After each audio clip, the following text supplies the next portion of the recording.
Hello and welcome to the Philippines. Today we're going to visit the Silop Cave complex in Silop, the barangay or village of Silop in Surigao, the Philippines.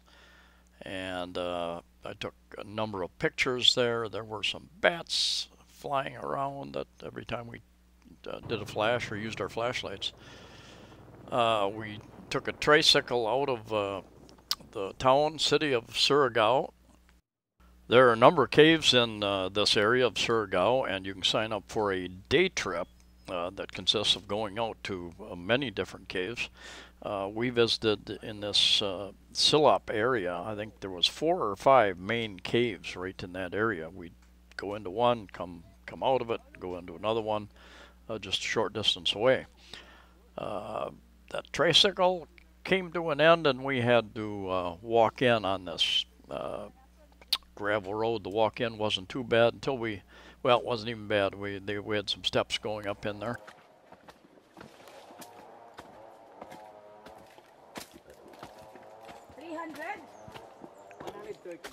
130 steps.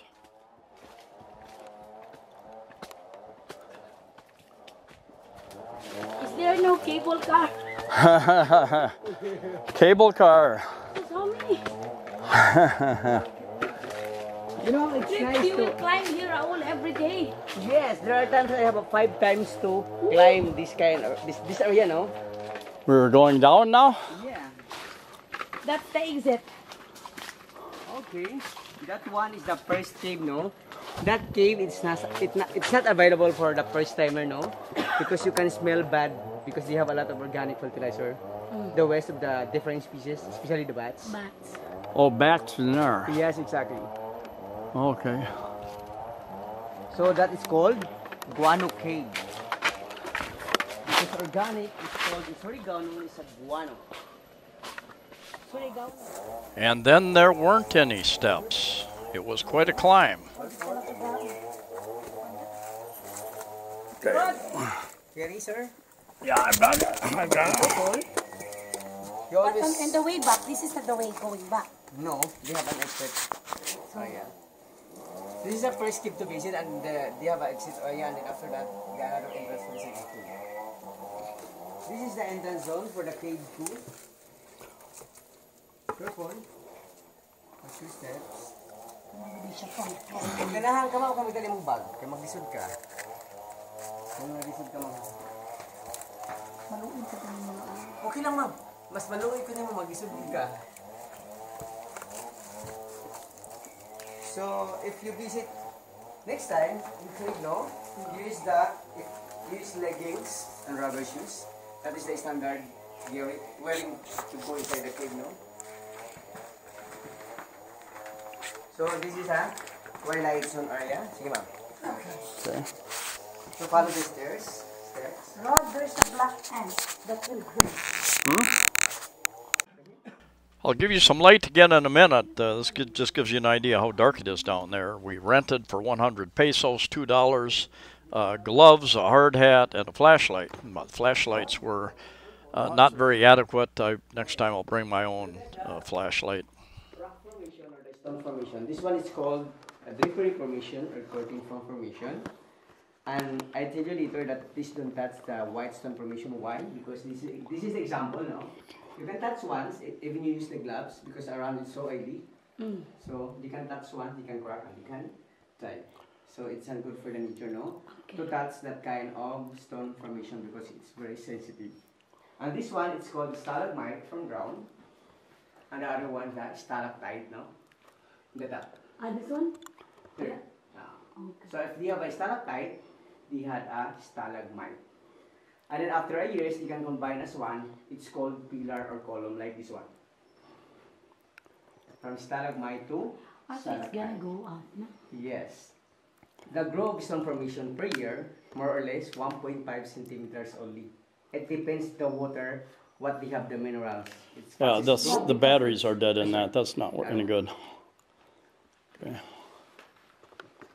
And look at the ceiling, no? Very smooth. So that is a sign that this cave is solid, no? Because Surigao City encountered an 6.7 magnitude earthquake. So I'm so blessed that all caves in Silop is no cracks and collapse. And they have a roots no from the trees. So they can help also to produce water. So look at the stone. They have a crystallized stone. No? So it's mean this cave is very solid and preserved. Because all locals and guides there is know how to manage and protect the nature inside the cave. Not this one. Huh? Yeah. It's really crystal. You see that? You want to take a photo, sir? With the stone I'm formation? taking a video. Okay. Yeah. And look at the ceiling now. They have a different color now. They have a white, brown, and black. So which is more stronger? Yeah. The yellow? Ma'am, the water is a sign if a clear water, the rock formation in the top, no, in the ceiling is a white. If a dirty color or dirty water, they have a brown or yellow, or more dirty, it's a black color. And look at this one. This is a old pillar, no, from stalagmite to stalactite.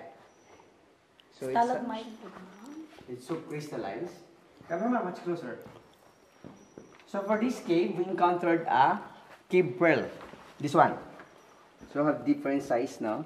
So if people cannot touch that one, after a year, they can grow and grow after years.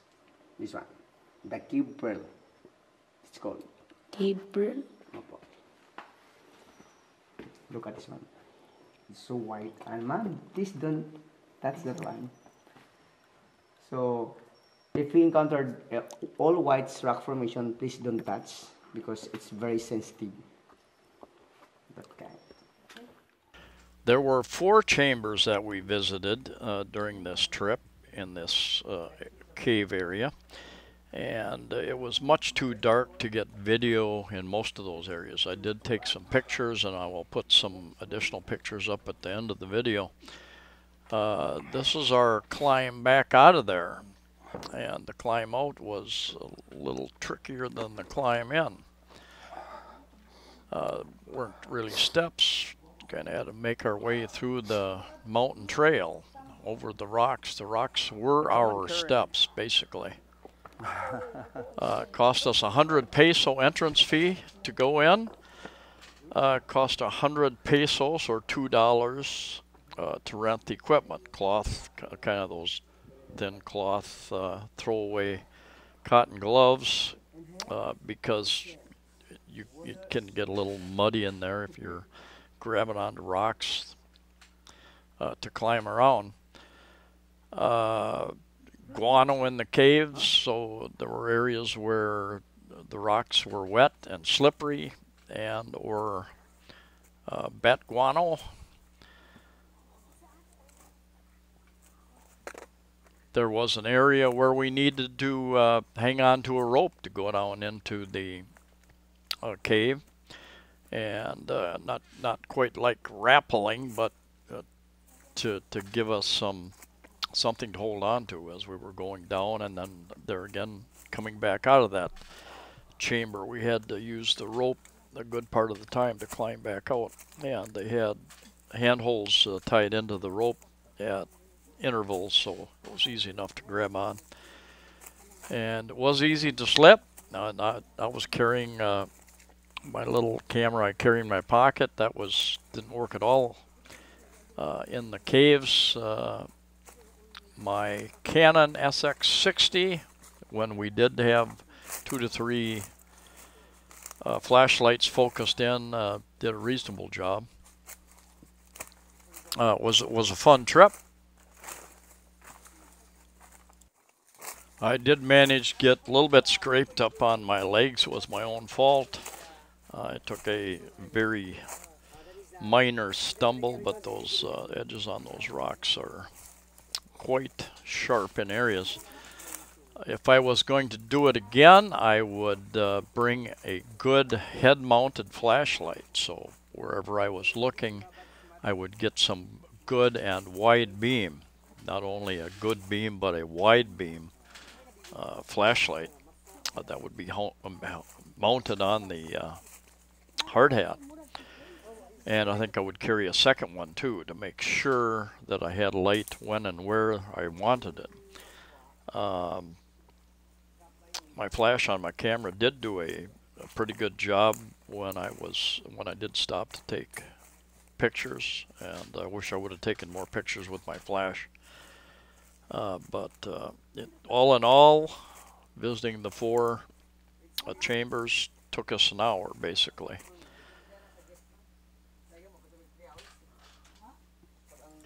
I didn't know we were going to be going into caves when we went on this trip. When we got there, our van driver that picked us up at the airport gave us kind of a big brochure that had lots of sites and places to see and things to do in it, and we just chose a number of those things to do over the couple of days we were there.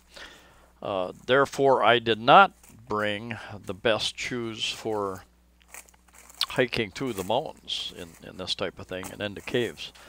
I brought an old pair of shoes and a pair of sandals, and those old pair of shoes are pretty good for walking, but they're not good at all on slippery surfaces, so created a bit of an issue in certain areas. I'm in reasonably good shape for my age, but this was a bit of a workout climbing. And I was also trying to protect my camera at the same time, to take video and protect my camera and climb. So I had a head mount. I have a mount for to put on my head for my little action camera, as well as a shoulder harness that generally doesn't do very good, but I have those, and I will bring those along on trips from now on. We just had instead of signing up for a tour package, we just had a tricycle driver take us out to this area, and we asked somebody, they directed us to the barangay office building, and we went to that small little office building and talked to them, and they offered the tour package. There again was 100 pesos or $2 to take the tour, and 100 pesos, $2 to rent the equipment. Does anybody know how to catch food? If you're physically able to take this kind of a trek, you're seeing exactly what it was like. I would recommend that you do it. It was an interesting experience. Just bring the proper equipment, the flashlights. There are people who put on the tours who I think offer better lighting than what we were given. And here's the little barangay office, and the tour guide that worked there was very knowledgeable. My only complaint was the flashlights really weren't up for the task, in my opinion. And here's some pictures I took inside the cave as well, and you can see a number of places where bats are flying around. Most of them would fly when we turned our lights on, so the biggest portion of them were not in the picture. Anyway, thanks for watching. Please like the video, please share the video, please subscribe.